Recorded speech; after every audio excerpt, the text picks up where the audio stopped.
Hey, perfect spirit. I'm Sam over at Head Trash Anonymous.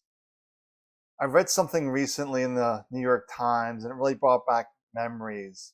And I really thought I needed to talk about mental health today. So let's dive into this. Recently, I saw this article in the New York Times how this teen was prescribed 10 psychiatric drugs and she's not alone. Increasingly anxious and depressed teens are using multiple powerful psychiatric drugs, many of them untested in adolescents or for use in tandem. And this just really reminded me, it brought back flashbacks when I was dealing with bipolar in the early 90s. I was depressed, bipolar. They just kept giving me all these different combinations, trying to figure something out that would stabilize my mood. And it took 5 years for that mood to become stabilized. Okay, I'm not going to cover that whole article. And I want to rewind a little bit as well. So I'm not a doctor. This is based on my own experience dealing with psychologists, psychiatry for 20 plus years. So it all began when I was run over by a van at age 6, which caused head trauma, lots of broken bones, nearly bled out. So a few years from like elementary school to middle school, that's like from 6th grade to 7th grade. For people that aren't familiar with the grades, the school system here, you can say I went from like a class of like 20 to 30 kids to suddenly thrown into a situation with hundreds of kids, changing lots of classes. And I had terrible anxiety, extremely stressed.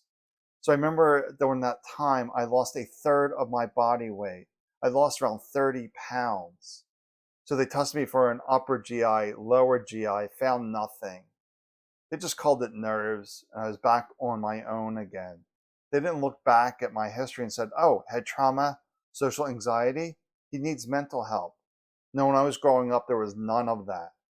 So this continued throughout my middle school and high school years, this extreme anxiety, basically an undiagnosed bipolar. I remember sometimes I would argue with the whole class for no reason. And then, in the high school days, I remember this, I was really acting up, being my goofy self, you could say. Well, they sent me to the assistant vice principal's office. He simply asked me, are you smoking weed? I said no. He sent me back to class. That was it. There was no help coming. So I got through high school, managed to get a 2-year degree, but then I was starting to really fall into a depression. So a friend of mine referred me to a psychologist. So I was talking to him, was really depressed, really down and out. It wasn't going anywhere. So he sent me to a psychiatrist who prescribed me an SSRI. And SSRI, I'm not really going to get into the medicine because I'm not a doctor, but basically when you give SSRI to a bipolar, it flips them into a mania. So I went from depressed to manic. So I was like, well, this isn't good.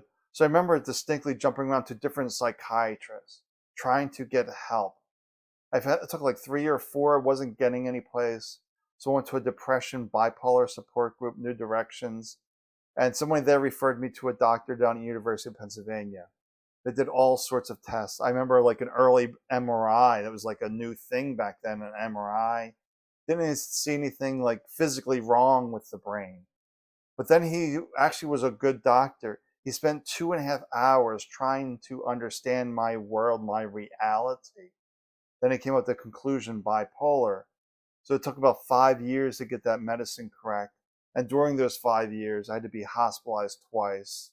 I was really, close to committing suicide. The thoughts were really bad.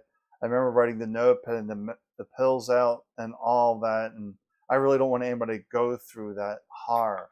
So it was a really difficult time for me going through all that. I was taking these handful of pills every day, and they were all off label. Pretty much like what this article mentioned, they were giving lots of medicine trying for a desired result. I was just taking all this medicine, felt over medicated, but I didn't know what I could do. And plus, after that, I was diagnosed with a bunch of other things from psoriasis to arthritis to migraines to multiple sclerosis. It was just a really difficult life. But that's why I started Head Trash Anonymous. Because when I was going through all of this with a psychologist, psychiatrist, None of them suggested anything besides therapy and medicine. But no one during that time said, hey, do you realize your thoughts are not facts? Your beliefs aren't facts. Your opinions aren't facts. Thoughts are just thoughts. We don't have to take them as our truth. And that's what I'm trying to do with Head Trash Anonymous, to see that it's just garbage, it's trash, it's mental noise. It's not our truth. Because the true us is spirit, consciousness, a perfect spirit. This is when I started, hey, perfect spirit, because we are this perfect spirit and we simply forget. So most of us forget who we are outside of thoughts. So we have to remember who we are, to know thyself, to realize that we live in this body. We know it the best. Others are just guessing what's best for us. They give us opinions, their judgments, and we have to decide if that is our truth. So how do we begin to come back to remembering who we are? Well, we have to realize we can either be up in the mind or here in this moment. So what does this mean, being here in this moment? To realize you're sitting, you're listening, your feet are on the floor. You know where your hands are, you know what you're seeing. When you're up here in the mind, you are not here, you are not aware. So it's about increasing awareness by just slowing it down and realize, I'm not these thoughts. How do I come back into this moment? So I suggest watching some of my videos to take that daily mental shower,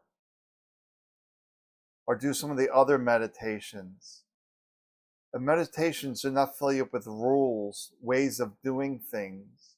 It's about surrendering all these ideas and beliefs about who we are. All right, take good care of yourself. Talk to you later.